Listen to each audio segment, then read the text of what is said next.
चौथे, पांचवें और छठवें श्लोक में दुर्योधन जो है अपनी ही सेना के बारे में बता रहा है। अत्र सूरा महेश्वासा भीमा अर्जुन समायुधि युयुधानो विराटस्य द्रुपदस्य महारथ। तो पांडवों की सेना के महान महान सेनापतियों के विषय में बताते हुए कहता है कि उनकी सेना में भीम और अर्जुन जैसे योद्धा हैं, युयुधान, विराट, द्रुपद जैसे महारथी हैं। तो भीम और अर्जुन को तो आप लोग जानते ही हैं। युयुधान कौन था? युयुधान बेसिकली कृष्ण की सेना का एक सेनापति था और उसको कृष्ण ने ही शिक्षा दीक्षा दी थी। लेकिन कृष्ण की सेना चूंकि दुर्योधन के पक्ष में चली गई थी, उसको भी वहां चले जाना चाहिए था। इसके बाद भी उसने पांडवों के पक्ष से ही लड़ने को श्रेष्ठ समझा और श्री कृष्ण की सेना के साथ नहीं गया। तो दुर्योधन यह कहता हुआ एक तरह से ताना मार रहा है, युयुधान जैसा वीर पुरुष भी पांडवों की ओर से ही लड़ रहा। विराट नरेश कौन है? विराट नरेश मत्स्य देश के राजा हैं। मत्स्य देश में ही पांडवों ने 12 वर्ष के बाद जो 1 वर्ष अज्ञातवास था वो वहां पर गुजारा था। और विराट नरेश की पुत्री जो थी उसको अभिमन्यु से ब्याह गया था, उसका नाम था उत्तर। तो विराट नरेश एक वीर और बलशाली राजा थे और पूरे युद्ध के बाद उनके 3 पुत्र थे। तीनों पुत्र भी उस युद्ध में वीर गति को प्राप्त।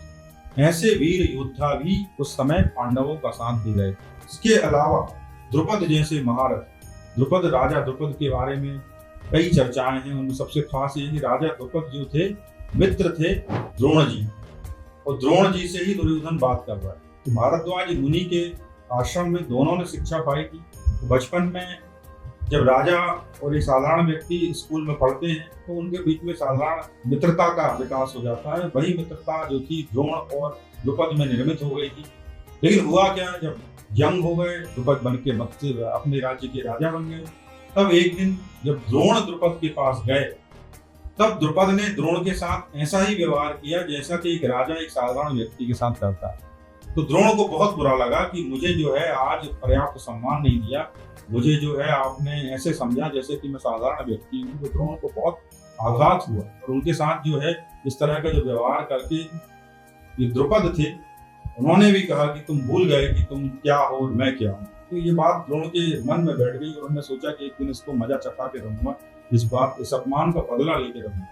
हुआ क्या, तो जब पांडव बड़े हो गए तो पांडवों ने जब शिक्षा दीक्षा ले ली तो पांडवों से गुरु दक्षिणा के रूप में द्रोण ने कहा कि आप द्रुपद को हरा के लाओ। फिर ये लोग गए, फिर इन्हें द्रुपद को हराया, फिर अपने गुरु के सामने आए, फिर गुरु उनका राज्य जो है बाद में द्रोण ने द्रुपद को लौटा दिया। लेकिन ये कहानी बताती है कि द्रोण जो है बहुत ही शक्तिशाली राजा थे। फिर उन्होंने द्रोण से ही बदला लेने के लिए एक यज्ञ करवाया और इस यज्ञ में जो धृष्टद्युम्न था और द्रौपदी थे दोनों पैदा हुए।